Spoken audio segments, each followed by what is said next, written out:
The morning mist clung to the hills surrounding Florence as Niccolò Machiavelli sat in his modest villa, quill in hand, crafting what would become one of history's most controversial political treatises.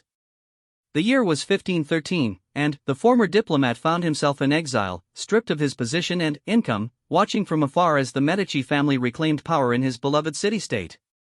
It was in this moment of personal vulnerability, broke, powerless, and desperate to return to relevance, that Machiavelli penned his most profound insights about the relationship between poverty and moral compromise. It is better to be feared than loved, he would write, but buried deeper in his analysis lay a more uncomfortable truth: it is safer to be wealthy and morally flexible than poor and virtuous. This was not merely political theory born from academic contemplation, but lived experience crystallized into doctrine. Machiavelli understood, perhaps better than any political theorist before or since, that financial desperation creates a form of risk that moral purity cannot offset. The thesis that emerges from careful examination of both Machiavelli's writings and the historical context that shaped them is startling in its implications. In a world where survival depends on resources and influence, being broke represents a greater threat to one's security, dignity, and long-term prospects than engaging in morally questionable behavior. This is not an endorsement of evil, but rather a recognition of a brutal calculus that has governed human societies for millennia. Consider the merchant princes of Renaissance Italy, the very men Machiavelli observed and advised. The Medici family built their empire on banking practices that often skirted the edge of usury laws, yet their wealth bought them political power, artistic patronage, and historical immortality. Meanwhile, countless virtuous but impoverished citizens lived and died in obscurity, their moral righteousness offering little protection against disease, starvation, or political persecution. The arithmetic was simple: money provided options, and options provided safety. This dynamic extends far beyond the confines of 16th-century Florence. Throughout history, the wealthy have consistently demonstrated an ability to navigate moral compromises with minimal consequence, while the poor face existential risks that render ethical considerations secondary to survival. The robber barons of the Industrial Revolution engaged in practices that would be considered unconscionable today, exploiting workers, manipulating markets, corrupting officials, yet their descendants now occupy positions of respectability and influence. Their initial moral flexibility purchased generational security that no amount of virtuous poverty could have achieved. The modern era has only intensified this pattern. In contemporary society, financial instability creates vulnerabilities that moral integrity alone cannot address. The person facing eviction cannot pay rent with righteousness. The parent watching their child go hungry cannot feed them with ethical principles. The student drowning in debt cannot reduce their obligations through virtuous behavior. In each case, the immediate risks of poverty, homelessness, hunger, social exclusion, lost opportunities present more urgent threats than the potential long-term consequences of moral compromise. This reality creates what economists might call a moral hazard in reverse. Traditional moral hazard suggests that safety nets encourage risky behavior because they reduce consequences.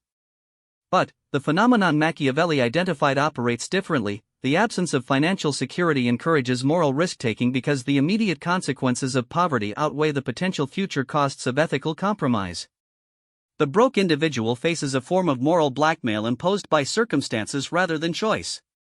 The architecture of desperation, the structure of modern society, has institutionalized this dynamic in ways that would have been familiar to Machiavelli, though perhaps not in their scope or sophistication.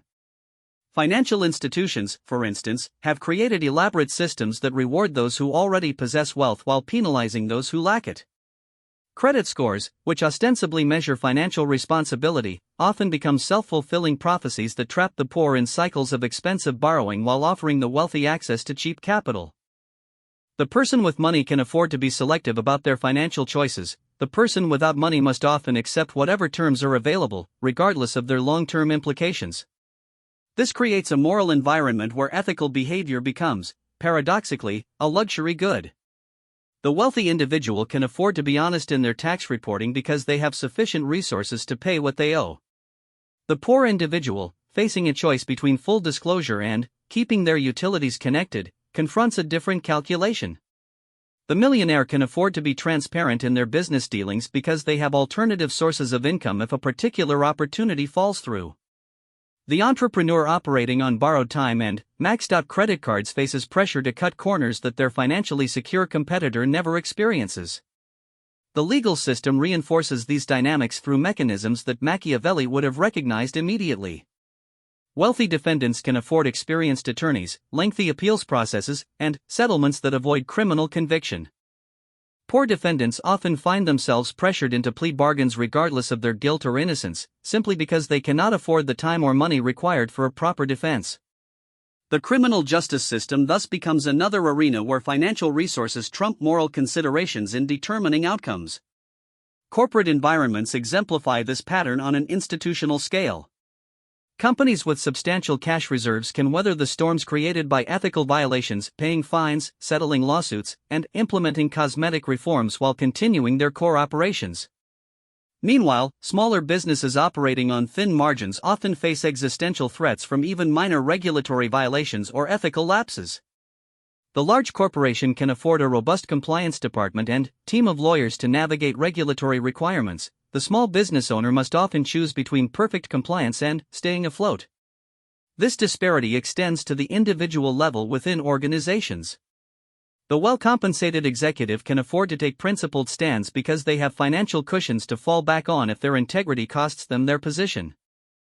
The entry-level employee living paycheck to paycheck faces different incentives when asked to engage in questionable practices.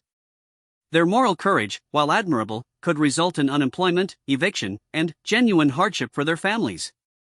The executive's moral courage, while equally commendable, typically results in a comfortable severance package and eventual re-employment at a similar level. The gig economy has intensified these dynamics by creating a vast class of workers who lack traditional employment protections and benefits. Uber drivers, freelance writers, delivery workers, and countless others in the independent contractor economy face constant pressure to accept suboptimal conditions because they cannot afford to be unemployed. This creates opportunities for exploitation that would be impossible in more secure employment relationships. The contractor desperate for work cannot afford to be choosy about clients or particular about terms. The contractor with substantial savings can afford to walk away from exploitative arrangements. Educational systems perpetuate these patterns across generations. Wealthy families can invest in their children's education through private schools, tutoring, test preparation, and unpaid internships that build credentials and connections. Poor families must often choose between their children's educational advancement and immediate financial needs. The wealthy student can afford to take unpaid internships that provide valuable experience and networking opportunities. The poor student must work paid positions that may offer less career advancement but provide necessary income. Over time, these seemingly small differences compound into significant disparities in opportunities and outcomes. The psychology of scarcity. The psychological effects of financial insecurity create additional layers of risk that extend beyond immediate material concerns. Research in behavioral economics has demonstrated that poverty imposes what researchers call a cognitive tax. The mental bandwidth required to manage financial stress reduces capacity for other forms of decision-making and long-term planning. This cognitive burden makes individuals more susceptible to poor choices and less able to resist immediate temptations, even when they understand the long-term consequences.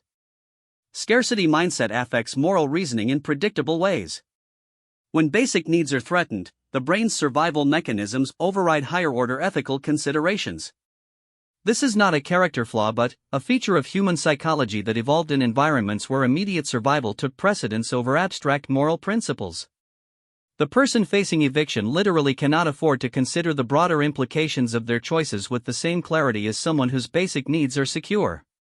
This psychological reality creates a cruel irony. Those who most need to make careful, ethical choices are precisely those whose circumstances make such choices most difficult. The wealthy individual has the mental space to consider the long-term reputational and ethical implications of their decisions. The poor individual, operating under constant stress and time pressure, must make choices quickly and with incomplete information.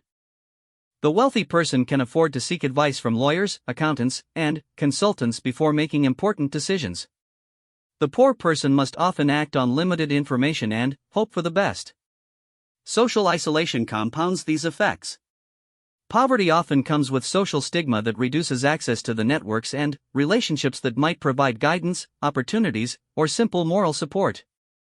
The wealthy individual moves in circles where ethical behavior is reinforced through social pressure and peer expectations.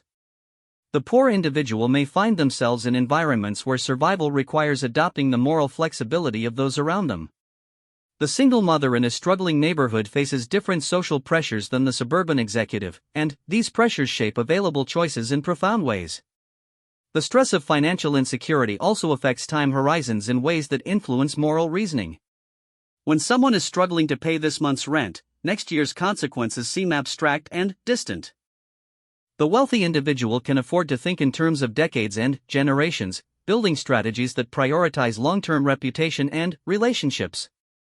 The broke individual must focus on immediate survival, often at the expense of longer-term considerations that might normally guide ethical behavior.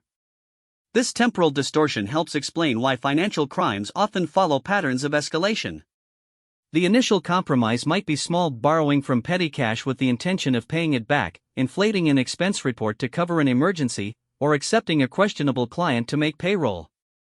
But each compromise creates additional pressure and reduces options for future ethical behavior. The person who has already bent rules finds it easier to bend them further, especially when the immediate pressures that motivated the initial compromise continue or intensify. Historical patterns and modern manifestations throughout history, periods of economic instability have consistently produced moral compromises that would be unthinkable during times of prosperity. The German hyperinflation of the 1920s destroyed the savings and moral certainties of the middle class, creating conditions that facilitated the rise of extremist movements. Desperate people proved willing to support radical solutions that they would have rejected under normal circumstances. The economic collapse didn't cause evil, but it created conditions where evil could flourish by making traditional moral guardrails feel like luxury items that society could no longer afford. The 2008 financial crisis provided numerous examples of how financial desperation accelerates moral compromise. Homeowners who would never have considered mortgage fraud under normal circumstances found themselves submitting inflated income statements to avoid foreclosure. Small business owners who had operated honestly for decades began cutting corners on taxes and regulations as their profit margins disappeared. Employees who had never considered theft began taking office supplies, time, or opportunities from their employers as their economic security evaporated. These weren't transformations of character but adaptations to changed circumstances. The same individuals who compromised their ethics during the crisis often returned to more ethical behavior as their financial situations stabilized. This suggests that moral flexibility often functions as a survival mechanism rather than a permanent character trait. People don't become evil when they become desperate, they become willing to prioritize immediate survival over abstract ethical principles. The technology sector has provided contemporary examples of how wealth shields individuals and organizations from the consequences of moral compromise. Tech billionaires have engaged in practices, data harvesting, tax avoidance, labor exploitation, market manipulation that would destroy individuals or smaller companies. But their financial resources allow them to absorb regulatory fines as business expenses, hire armies of lawyers to minimize legal exposure, and fund public relations campaigns to rehabilitate their reputations. Their wealth provides insulation from consequence that transforms potentially career-ending scandals into temporary setbacks.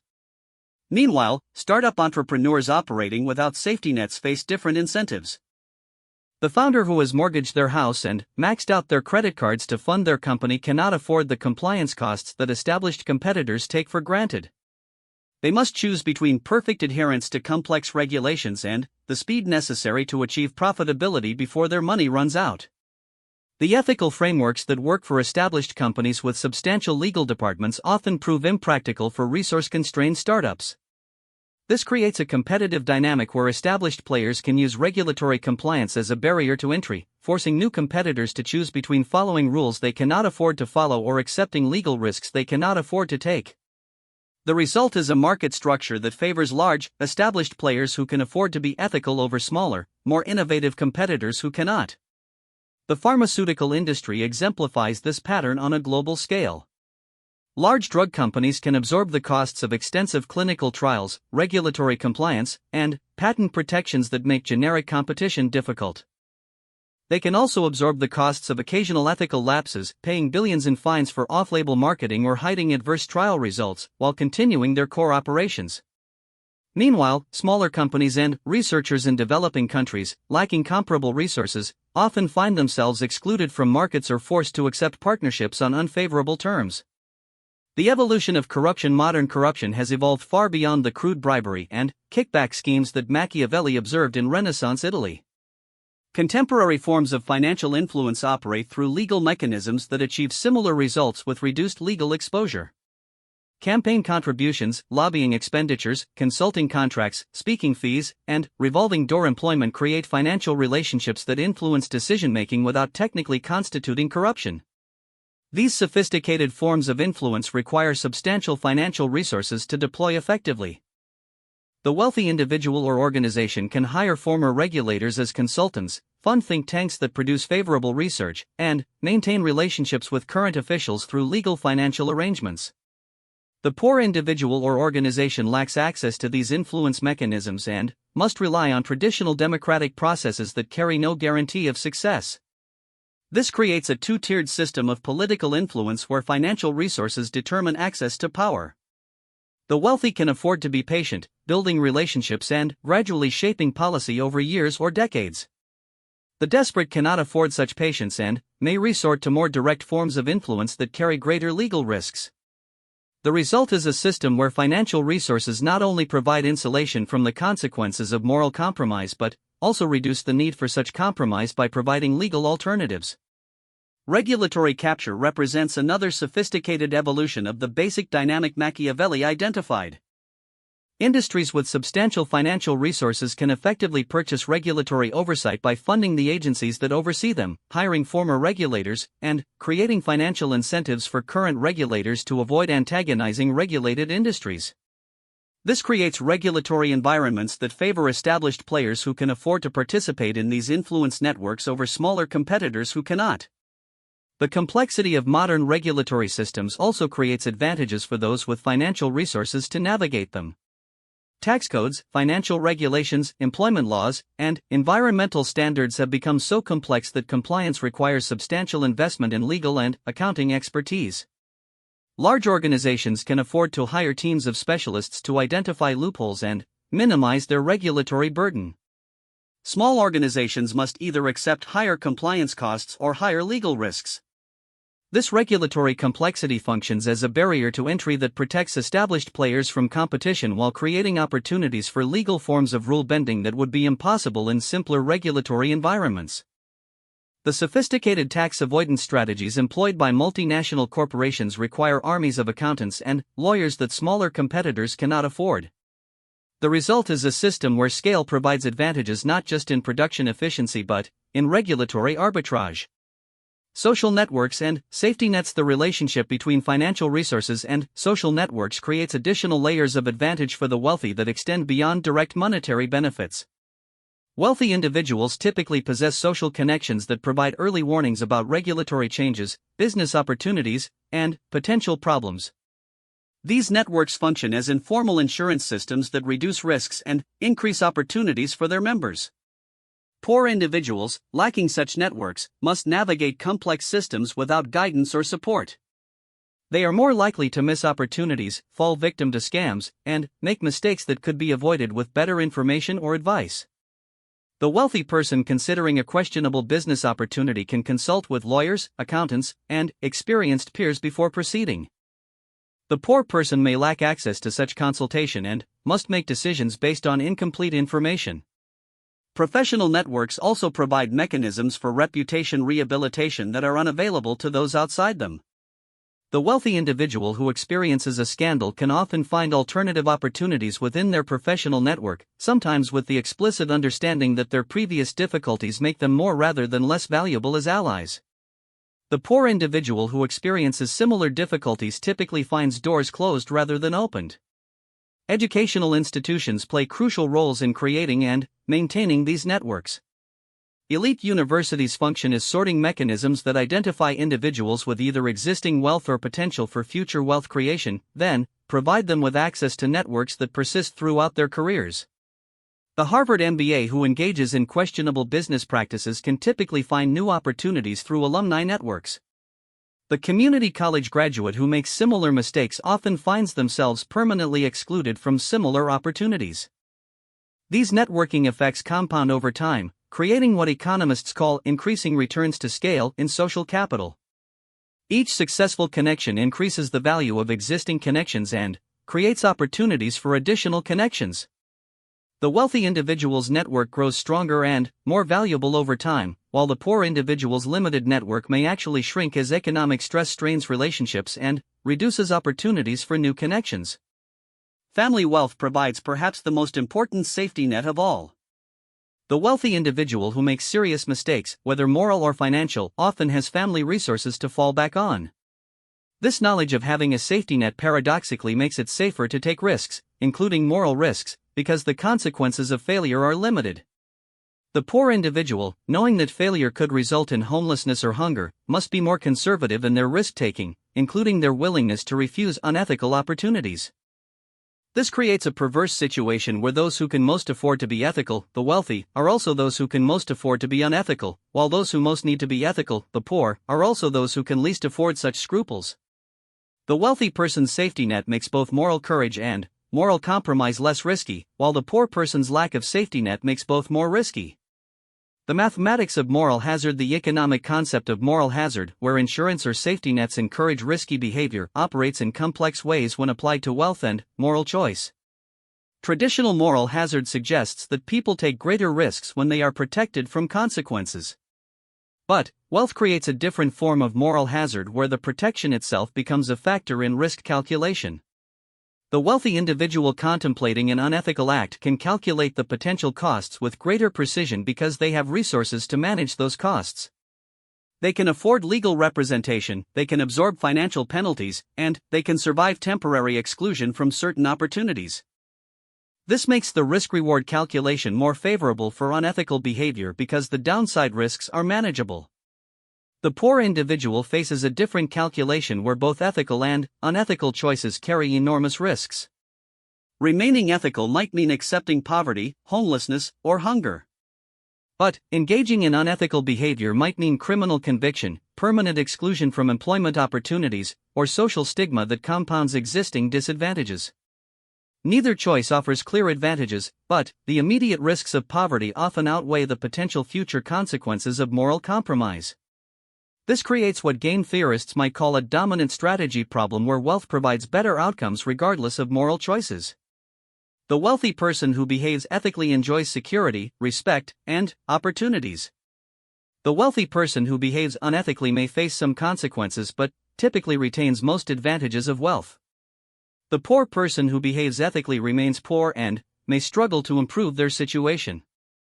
The poor person who behaves unethically may face severe consequences that worsen their situation but might also occasionally achieve dramatic improvements in their circumstances. Expected value calculations, weighing potential outcomes by their probability and magnitude, consistently favor wealth accumulation regardless of the methods used to achieve it. The person starting with nothing may reasonably conclude that the potential benefits of aggressive wealth accumulation outweigh the moral costs, especially when ethical behavior offers no guarantee of escaping poverty. Insurance markets reflect these dynamics in their pricing and availability.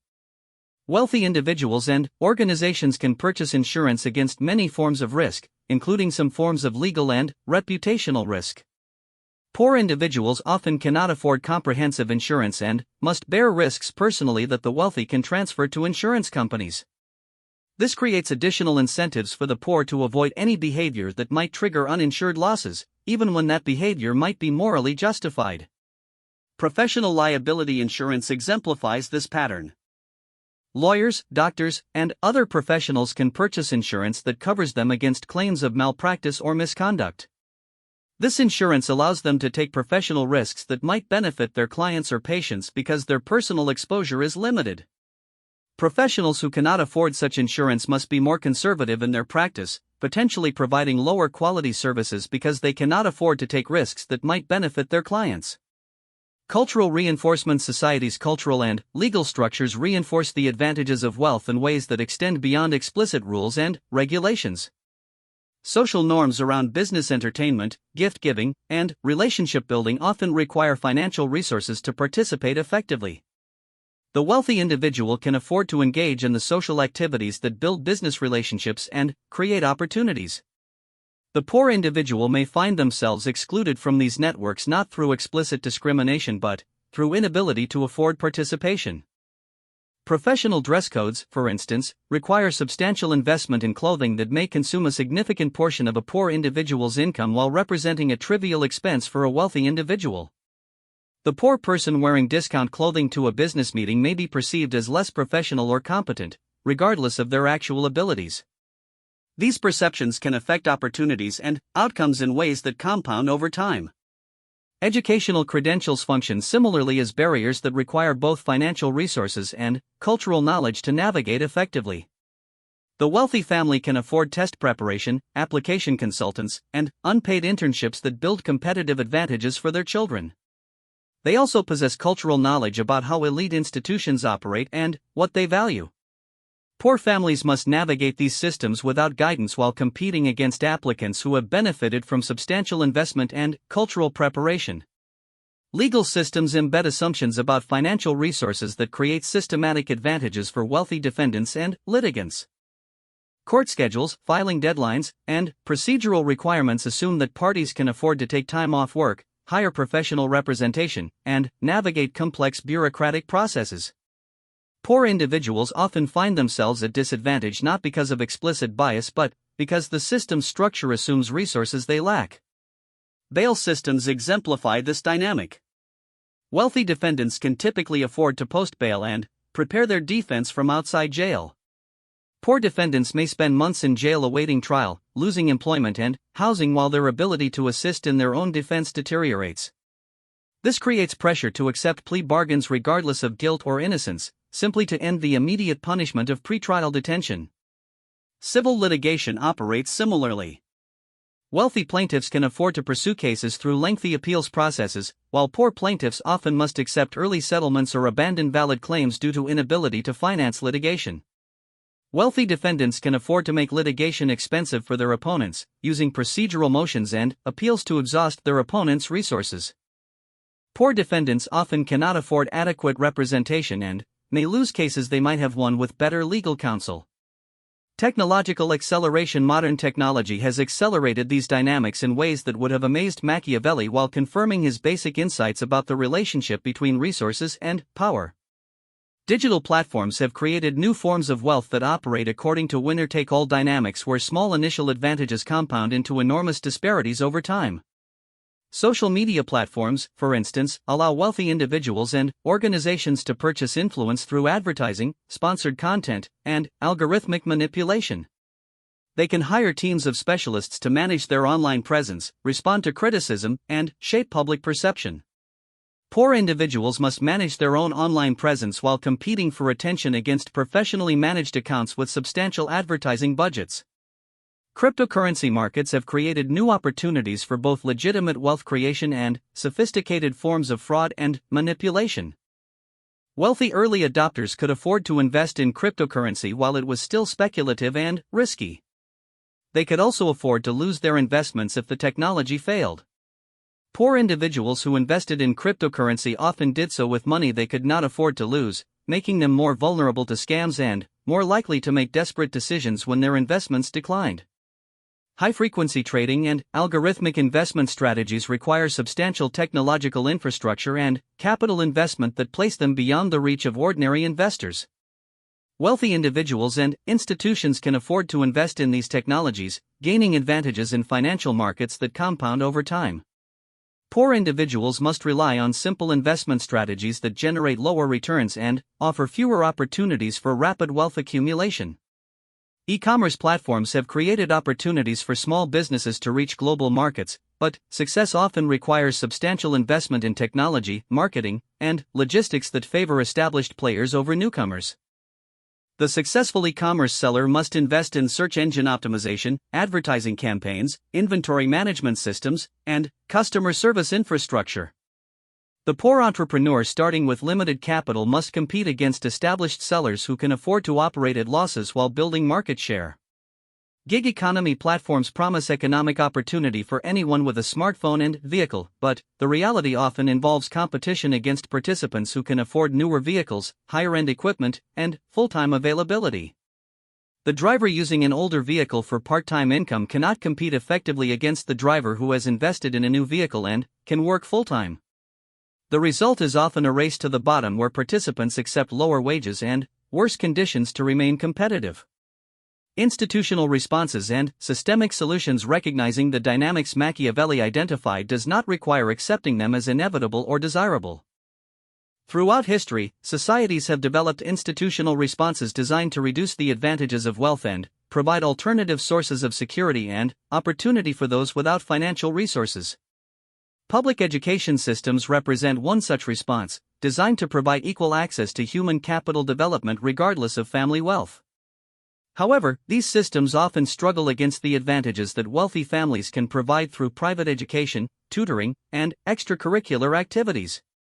The effectiveness of public education as an equalizing force depends on substantial public investment and careful design to counteract rather than reinforce existing advantages. Social safety nets, unemployment insurance, public healthcare, housing assistance, food security programs serve similar equalizing functions by reducing the immediate risks of poverty that create pressure for moral compromise. When basic needs are secured through public systems, individuals gain freedom to make choices based on long-term considerations rather than immediate survival needs. Progressive taxation represents another institutional response designed to reduce wealth concentration and fund public services that benefit those with limited resources. However, the effectiveness of progressive taxation depends on the ability to prevent tax avoidance and evasion, which requires sophisticated regulatory systems that can be expensive to maintain and difficult to enforce against wealthy taxpayers with access to skilled professional help. Legal aid systems attempt to provide equal access to justice regardless of financial resources, but they are often underfunded and understaffed relative to the legal resources available to wealthy individuals and organizations. The effectiveness of legal aid depends on sufficient public investment to provide representation that can compete against well-funded opposition. Financial regulations attempt to prevent the most egregious forms of exploitation and fraud that take advantage of financial desperation. Consumer protection laws, lending regulations, and securities rules create some protection against predatory practices. However, these regulations often struggle to keep pace with financial innovation and may create compliance costs that disproportionately affect smaller institutions and individuals. Antitrust enforcement represents an attempt to prevent wealth concentration from translating into market dominance that eliminates competition and innovation. However, antitrust enforcement requires sophisticated economic analysis and substantial legal resources to pursue cases against well-funded defendants who can afford to fight lengthy legal battles. The persistence of ancient dynamics. Despite centuries of institutional innovation and social progress, the fundamental dynamics Machiavelli observed remain remarkably persistent. Wealth continues to provide security and options that make both ethical behavior and unethical behavior less risky for the wealthy than for the poor. Poverty continues to create pressures that make moral compromise seem rational or even necessary for survival. This persistence suggests that these dynamics reflect deep features of human psychology and social organization rather than temporary historical conditions that can be easily reformed. The human brain evolved in environments where immediate survival took precedence over abstract moral principles, and these evolutionary pressures continue to influence behavior in modern contexts. Social hierarchies, which exist in all known human societies, tend to reproduce themselves across generations through mechanisms that favor those who already possess advantages. Even societies with strong commitments to equality and social mobility struggle to prevent advantage from compounding over time and across generations. Market economies, despite their many benefits, operate according to principles that tend to concentrate wealth and power among those who are already successful. The returns to capital often exceed the returns to labor, meaning that those who own assets tend to accumulate wealth faster than those who depend on wages. This creates persistent pressure toward inequality that requires constant institutional intervention to counteract. Democratic political systems provide some protection against the political dominance of wealth, but they remain vulnerable to the forms of influence that wealth can purchase. Campaign finance, lobbying, and revolving door employment create ongoing pressure for political systems to serve wealthy interests even when they are formally designed to represent all citizens equally. global economic integration has created new opportunities for regulatory arbitrage where wealthy individuals and organizations can shop for favorable legal and tax treatments across different jurisdictions. This makes it more difficult for any single country to implement policies that might reduce the advantages of wealth, as capital can relocate to more favorable environments. Technological change continues to create new opportunities for both legitimate wealth creation and sophisticated forms of exploitation and manipulation. The pace of technological change often exceeds the ability of regulatory systems to adapt, creating temporary advantages for those with the resources to exploit new technologies before they are properly regulated. Conclusion: the enduring relevance of Machiavellian realism. More than 5 centuries after Machiavelli penned his observations about power, wealth, and human nature, his core insights remain disturbingly relevant. The relationship between financial resources and moral flexibility that he observed in Renaissance Italy continues to shape individual choices and social outcomes in the modern world. While the specific mechanisms have evolved from crude bribery to sophisticated influence networks, from simple theft to complex financial instruments, the underlying dynamics persist with remarkable consistency. The recognition that being broke is riskier than being evil does not constitute moral relativism or an endorsement of unethical behavior. Rather, it represents a clear-eyed assessment of the incentive structures that actually govern human behavior in societies organized around market competition and private property. Understanding these dynamics is essential for designing institutions and policies that might effectively counteract them rather than simply condemning their existence. Individual moral exhortation, while important, cannot address systemic problems that emerge from the structure of economic and political systems. The person facing eviction cannot pay rent with virtue, and the parent watching their child go hungry cannot provide food through ethical behavior alone. Expecting individual moral heroism to solve problems created by systemic inequality represents a fundamental misunderstanding of both human psychology and social organization. Effective responses to these dynamics must operate at the institutional level, creating systems that reduce the immediate risks of poverty while limiting the ability of wealth to purchase unfair advantages. This requires substantial public investment in social safety nets, education systems, legal institutions, and regulatory frameworks that can counteract rather than reinforce existing inequalities. The challenge is particularly acute in democratic societies where political power ultimately derives from popular consent but where wealth concentration creates ongoing pressure to serve elite interests. Maintaining democratic legitimacy while addressing economic inequality requires constant vigilance and periodic institutional reform to prevent the capture of democratic processes by wealthy interests. International competition adds another layer of complexity, as countries that implement aggressive redistributive policies may find themselves at disadvantage relative to countries that allow greater wealth concentration. This creates pressure toward regulatory races to the bottom that can only be addressed through international cooperation and coordination. The technological revolution of the 21st century has accelerated these dynamics in ways that create both new opportunities and new risks. Digital platforms have created unprecedented opportunities for rapid wealth accumulation while also creating new forms of exploitation and manipulation. Artificial intelligence and automation promise to increase productivity while potentially eliminating many forms of employment that currently provide economic security for middle-class families. Climate change adds urgency to these considerations, as environmental degradation disproportionately affects poor populations while wealthy individuals and countries retain greater ability to adapt to changing conditions.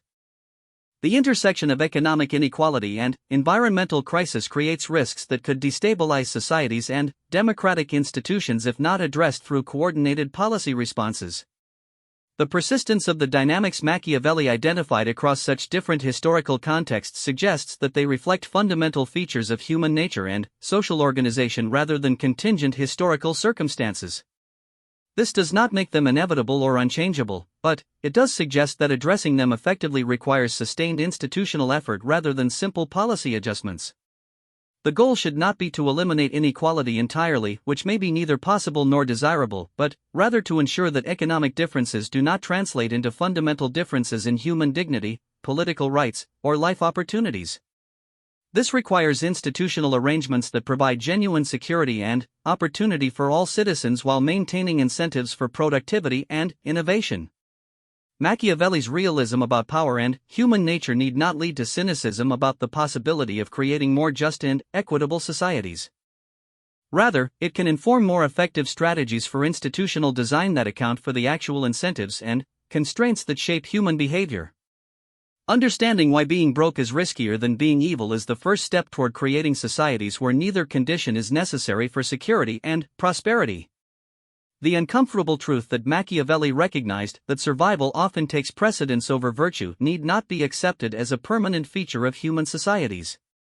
But addressing it effectively requires more than moral appeals or incremental reforms.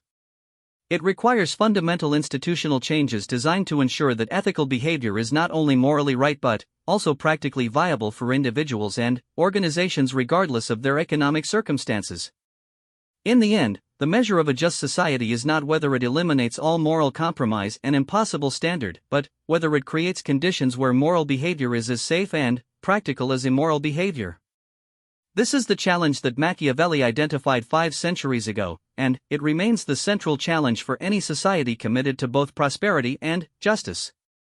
The tools available for addressing this challenge have evolved dramatically since the Renaissance, but the fundamental dynamics remain unchanged. Success will require both clear understanding of these dynamics and sustained commitment to institutional arrangements that can counteract them effectively. The story that began in Machiavelli's villa overlooking Florence continues in boardrooms, courthouses, and legislative chambers around the world today. The names and technologies have changed, but the fundamental question remains the same: how can societies organize themselves to provide security and opportunity for all citizens while maintaining the incentives for innovation and productivity that create prosperity? The answer requires neither naive idealism nor cynical acceptance of inequality, but rather the kind of clear-eyed realism that Machiavelli himself exemplified in his analysis of power and human nature. This is perhaps Machiavelli's greatest gift to contemporary political thought, not a blueprint for authoritarian rule or an excuse for moral relativism, but a methodology for understanding how political and economic systems actually operate rather than how we might wish them to operate. Armed with this understanding, we can design institutions that work with human nature rather than against it, creating conditions where virtue and self-interest align rather than conflict. The alternative, continuing to expect moral heroism from individuals trapped in systems that punish ethical behavior, represents both practical failure and moral abdication.